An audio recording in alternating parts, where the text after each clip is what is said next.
The bustling shopping mall, a hive of activity with its glossy storefronts and echoing announcements, had an air of orderliness that was rarely disrupted. This order was something that the mall manager, Peter Hartley, prided himself on.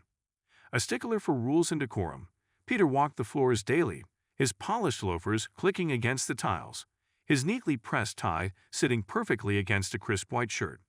It was his domain, a fortress of commerce where he held sway over everything from tenant disputes to the careful placement of holiday decorations. Peter liked things just so, and he had little patience for anything or anyone that disrupted his vision of mall harmony. But before we proceed further, don't forget to smash that like button and subscribe. The day the man in the red hat walked in, Peter noticed him immediately. The hat stood out like a flare against the sea of muted tones and neutral shopping bags. "Make America Great Again," it read, its bold lettering practically daring someone to have an opinion about it. Peter's lips tightened into a thin line as he watched the man stride past the fountain in the center of the atrium, his confident gait and relaxed demeanor drawing attention.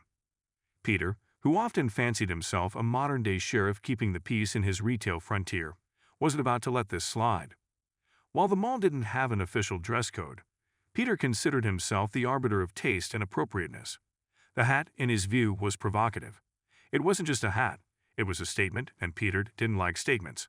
They made people uncomfortable, disrupted the carefully cultivated atmosphere of the mall, and most importantly, could affect the shopper's willingness to spend money. The man wearing the hat, oblivious to Peter's growing ire, wandered into a coffee shop near the food court. He ordered a black coffee, stood by the counter to wait, and pulled out his phone. His demeanor was calm, almost casual, as if he hadn't a care in the world. This nonchalance only irritated Peter further. To him, this wasn't just an affront to the unwritten rules of the mall. It was an affront to his authority. Peter approached with the same purposeful stride he used when reprimanding teenagers for loitering or reminding kiosk operators to keep their displays tidy.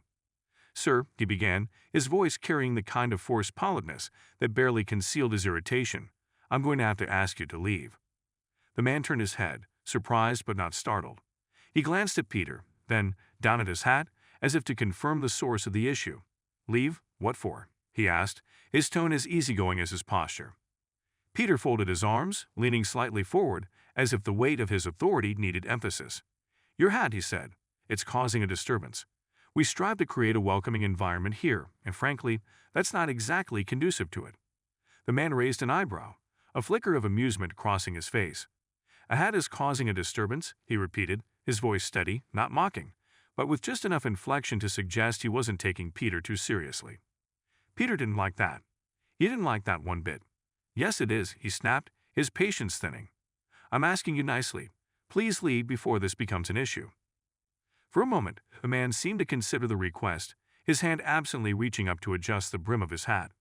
Then he shook his head, the faintest smile tugging at the corners of his mouth. "I think I'll finish my coffee first," he said. This, in Peter's mind, was insubordination of the highest order. "Sir, I won't ask you again," he said, his tone sharp now, the thin veneer of civility cracking. At that moment, something shifted. The man stood a little straighter, his easygoing demeanor giving way to something more resolute. "I won't be leaving," he replied, his voice calm but firm. "Not until I'm good and ready." The exchange drew the attention of a few nearby shoppers, their curious glances flitting between the man and the increasingly flustered mall manager. Peter, feeling the eyes on him and unwilling to lose face, took a step closer. "If you don't leave," he said, his voice low but intense, "I'll have security escort you out." The man didn't flinch. Instead, he reached into his pocket and pulled out a folded piece of paper. He unfolded it slowly, deliberately, as if savoring the moment. Then he held it out to Peter. "You might want to read this before you go calling security," he said. Peter hesitated but took the paper, his fingers clutching it tightly as he scanned the text. His eyes widened, his face blanching as he read the words that confirmed the unthinkable. The man in the red hat was the mall's new owner. The ink was barely dry on the purchase agreement, a fact that the man seemed to relish as he watched Peter's expression shift from indignation to horror. For a moment, Peter stood frozen, the paper trembling slightly in his hand. The man reached out and gently took it back, folding it neatly and tucking it into his pocket. "Looks like I won't be needing that escort after all," he said, his tone light, but with an unmistakable edge of satisfaction. Peter stammered, his usual composure unraveling as he struggled to process the situation. I didn't realize," he managed to say, his voice barely above a whisper. The man smiled, a genuine smile this time, though it carried a hint of irony. "Don't worry," he said, patting Peter on the shoulder. "Happens to the best of us." And with that, he turned and walked away, leaving Peter standing there, red-faced and utterly deflated. The shoppers who had been watching quickly looked away, pretending not to notice the mall manager's public undoing. The implications of the incident were immediate and far-reaching. Peter's authority, once unquestioned, was now the subject of quiet snickers and sideways glances among the mall staff. The man in the red hat, meanwhile, became something of a legend among the tenants and regulars, his calm defiance and unexpected reveal earning him a mix of admiration and amusement. For Peter, the encounter was a humbling experience, though one he wasn't likely to talk about.